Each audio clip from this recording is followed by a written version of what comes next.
Assalamualaikum warahmatullahi wabarakatuh. Selamat pagi dan salam sejahtera untuk kita semua. Saya Hiba Arsyaldinsi. Saya Atiatul Karimah. Dan saya Nukianti. Kami bertiga merupakan anggota tim PIRO sebagai tim investigasi dari Inspektorat Jenderal Kementerian ABC terhadap dugaan penyimpangan dalam proyek pembangunan gedung Pusdiklat Kota Biru, Provinsi Lingkaran. Pengadaan barang atau jasa pemerintah merupakan jantung dari operasional negara, berperan penting dalam mewujudkan pembangunan, pelayanan publik, dan kesejahteraan masyarakat. Namun, proses ini juga merupakan salah satu sektor yang paling rentan terhadap praktik korupsi, kolusi, dan nepotisme antar KKN. Korupsi dalam pengadaan tidak hanya merugikan keuangan negara, tetapi juga mengancam kualitas dan keberlanjutan proyek-proyek publik seperti pembangunan infrastruktur dan fasilitas vital. Survei nilai integritas SPI tahun 2024 yang diselenggarakan oleh KPK menyoroti masih adanya penyalahgunaan dan risiko penyalahgunaan di berbagai tingkatan instansi pemerintah, termasuk kementerian, lembaga, dan pemerintah daerah. Hasil SPI 2024 menunjukkan bahwa penyalahgunaan pengadaan barang dan jasa, suap, gratifikasi, serta penyalahgunaan fasilitas dan anggaran kantor menjadi masih terjadi. 49% kasus tersebut merupakan pemenang tender yang sudah diatur. Oleh karena itu, pengawasan yang ketat dan mekanisme yang akuntabel menjadi persyaratan mutlak untuk memastikan pengadaan berjalan sesuai prinsip-prinsip yang diatur dalam Peraturan Presiden Nomor 16 Tahun 2012 tentang pengadaan barang atau jasa publik.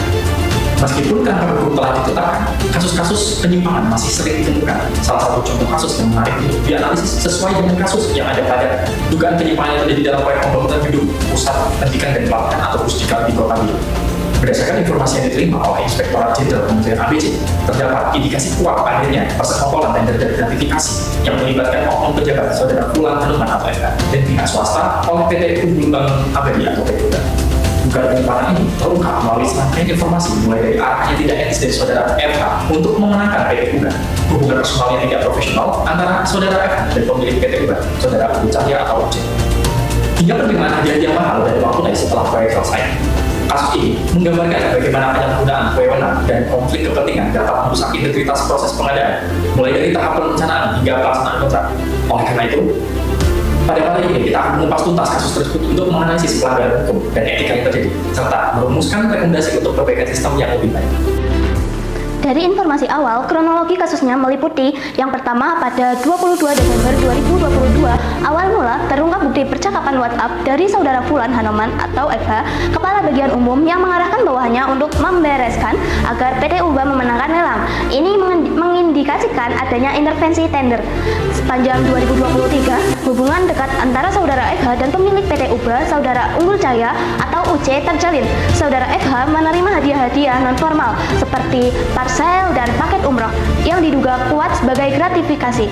30 Desember 2023, proyek pembangunan selesai 100% dan berita acara serah terima ditandatangani.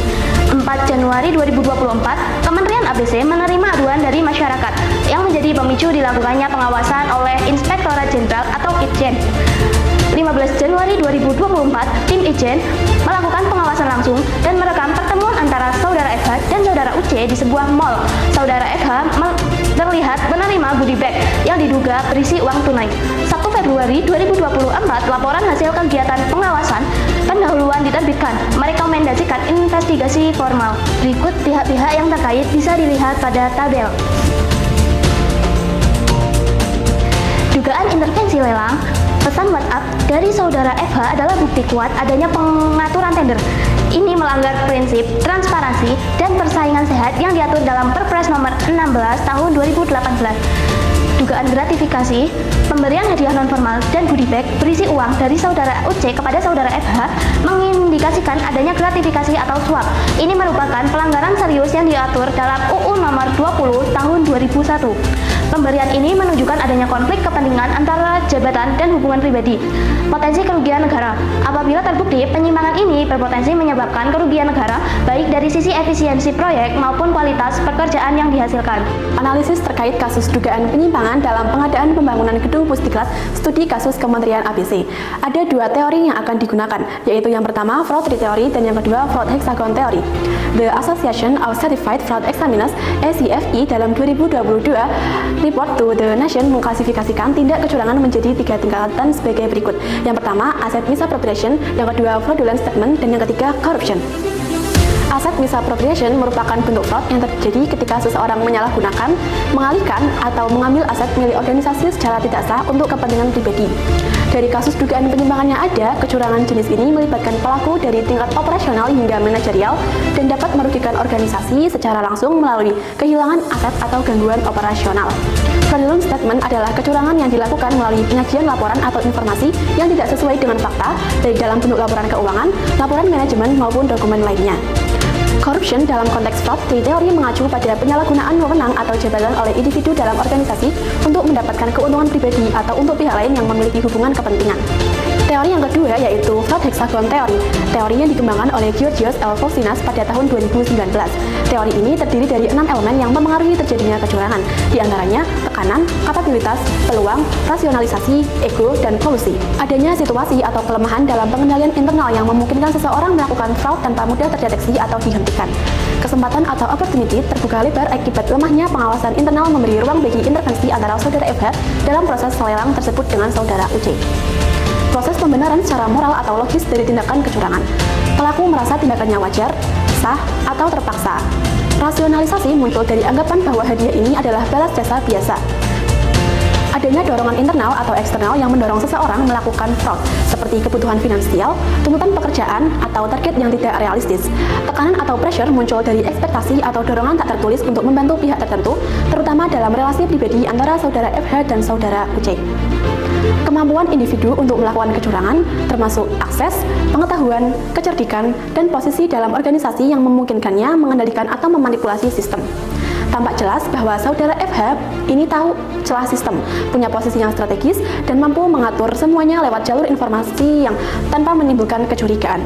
Perasaan superior atau keyakinan bahwa dirinya berhak melakukan apapun karena merasa lebih penting, tidak akan tertangkap, atau lebih tahu dari sistem. Keberanian dari saudara FH ini bertemu langsung di tempat umum dan memberi goodie bag seolah dirinya tak tersentuh dengan hukum. Adanya kerjasama antara dua pihak atau lebih untuk melakukan fraud secara bersama-sama yang memperkuat skema dan menyulitkan deteksi. Kolusi terjadi melalui kerjasama sadar antara pihak-pihak yang punya kepentingan dan secara hubungan pribadi. Setelah menjelaskan mengenai analisis teori pada kasus ini, analisis awal terhadap kasus yang mengindikasikan adanya kelemahan signifikan dalam sistem pengendalian internal atau SPI pada Kementerian ABC, khususnya dalam proses pengadaan. Ketidakan pengawasan yang memadai dan kontrol yang lemah tampaknya telah menciptakan peluang atau sebagai salah satu elemen fraud hexagon bagi saudara Fulan Hanoman untuk menyalahgunakan wewenangnya sebagai kepala bagian umum.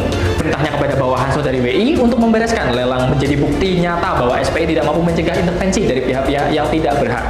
Fakta bahwa penunjukan PT UBA sebagai pemenang lelang dapat lolos hingga serah terima proyek juga menunjukkan kegagalan mekanisme verifikasi dan otorisasi berjenjang.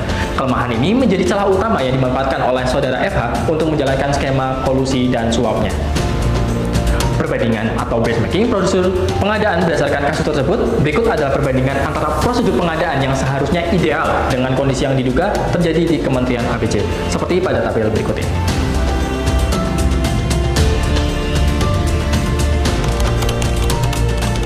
Setelah penilaian faktor internal, tim menyusun program kerja audit investigasi.